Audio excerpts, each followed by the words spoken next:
सच्चाई। नीलम जब भी मायके आती तो एक दिन से ज़्यादा रुकती ही नहीं थी। पहले माँ कमला देवी को लगता था नई नई शादी है, लड़की को अपने घर की जल्दी रहती होगी, फिर लगा जिम्मेदारियाँ होंगी। लेकिन धीरे धीरे एक साल बीत गया और एक बात कभी नहीं बदली। नीलम आती ज़रूर थी, हंसती भी थी, माँ के हाथ का खाना भी खाती थी, लेकिन दूसरे दिन सुबह होते होते उसका बैग हमेशा तैयार मिलता था। उसकी माँ कमला देवी कई बार पूछना चाहती थी, पर खुद को रोक लेती थी, क्योंकि उन्हें पता था और सब लोग यही कहते हैं कि शादी के बाद बेटी के घर की बातों में ज़्यादा नहीं पड़ना चाहिए। और सच कहे तो कमला देवी डरती भी थी, कहीं ऐसा ना हो कि पूछने पर कोई ऐसा जवाब मिले जिसे सुनने की ताकत उनके पास ना हो।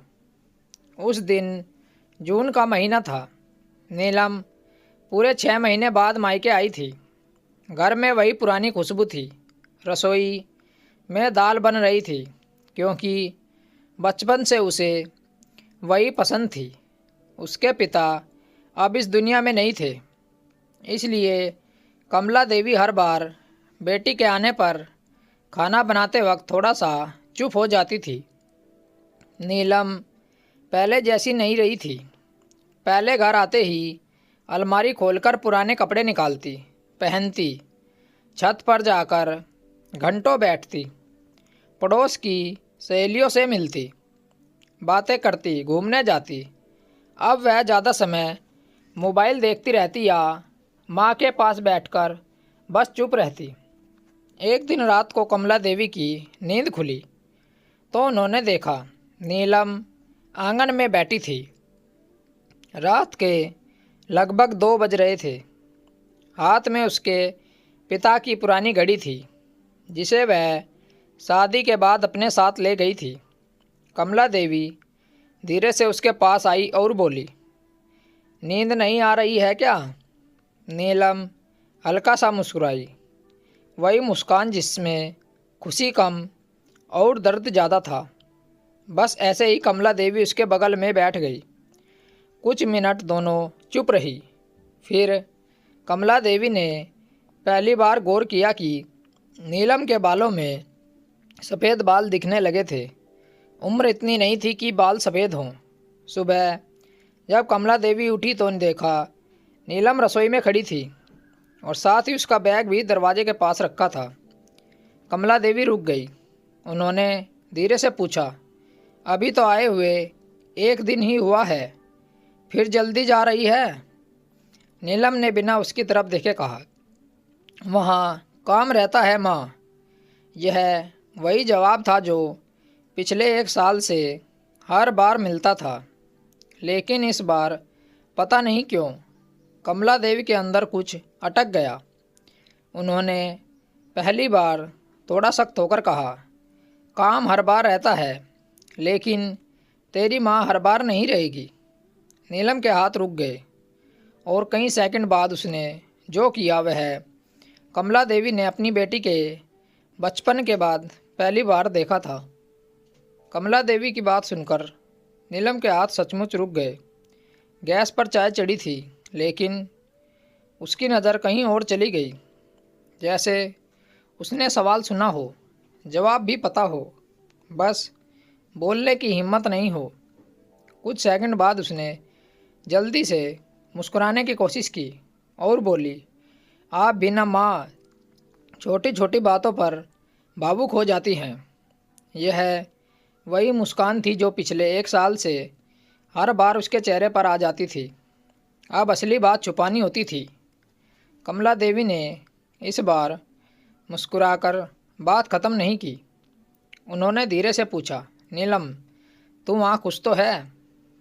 एक बात सामान्य सवाल, लेकिन पता नहीं क्यों यहाँ सुनते ही नीलम की आंखें भर आई। इतनी जल्दी कि जैसे आंसू पहले से ही तैयार बैठे थे। उसने तुरंत चेहरा दूसरी तरफ कर लिया। हाँ माँ, खुश हूँ। आवाज़ में वह बात नहीं थी। कमला देवी को शक हुआ, क्योंकि माँ तो माँ होती है, बिना बोले भी सब समझ जाती है। उन्हें पहली बार लगा कि उनकी बेटी झूठ बोलना सीख गई है, और उस एहसास से ज़्यादा दर्द उन्हें किसी बात का नहीं हुआ। दोपहर तक दोनों सामान्य रही। खाना बना, पड़ोस वाली आंटी आई, थोड़ी देर बातें हुई, सब ठीक ठाक दिख रहा था। फिर शाम को कमला देवी पुराने कपड़े निकाल रही थी कि अलमारी के नीचे एक छोटी डायरी मिली, नीले कवर वाली। नीलम बचपन में ऐसी डायरी लिखती थी। कमला देवी ने वह पहले वाले वापस रखने की सोची, फिर नज़र अंदर रखे एक कागज़ पर पड़ी। उस पर सिर्फ एक लाइन लिखी थी, मायका अब आराम की जगह नहीं लगता, क्योंकि यहाँ आकर वापस जाना और मुश्किल हो जाता है। कमला देवी कुछ सेकंड तक वहीं खड़ी रही, हाथ कांप गए। उन्होंने पूरी डायरी नहीं खोली, बस वह एक लाइन, और पहली बार उन्हें लगा कि 1 साल से उनकी बेटी जल्दी इसलिए नहीं जाती थी क्योंकि उसे मायका पसंद नहीं, बल्कि शायद इसलिए क्योंकि वह यहाँ रहकर उसे कुछ याद आने लगता था। रात के खाना खाते वक्त कमला देवी बार बार नीलम को देखे जा रही थी। वह सामान्य थी या सामान्य दिखाने की कोशिश कर रही थी। फिर अचानक नीलम बोली, माँ कल सुबह निकल जाऊंगी। इस बार कमला देवी ने तुरंत जवाब नहीं दिया। नीलम ने हैरानी से देखा। कमला देवी की आवाज़ बहुत धीमी थी, लेकिन पहली बार उसमें माँ वाला हक था। इस बार तू तब जाएगी जब मुझसे सच बोलेगी। कमरे में एकदम सन्नाटा हो गया और नीलम की आंखों में ऐसा डर आया जैसे सच बाहर आया हो। बहुत कुछ टूट जाएगा। ऐसी कौन सी सच्चाई थी जिससे नीलम डर रही थी? जानने के लिए कहानी का अगला भाग ज़रूर पढ़ें और चैनल को ज़रूर सब्सक्राइब करें। मिलते हैं आपसे कहानी के अगले भाग के साथ। कहानी सुनने के लिए आप लोगों का बहुत बहुत धन्यवाद। राम राम दोस्तों।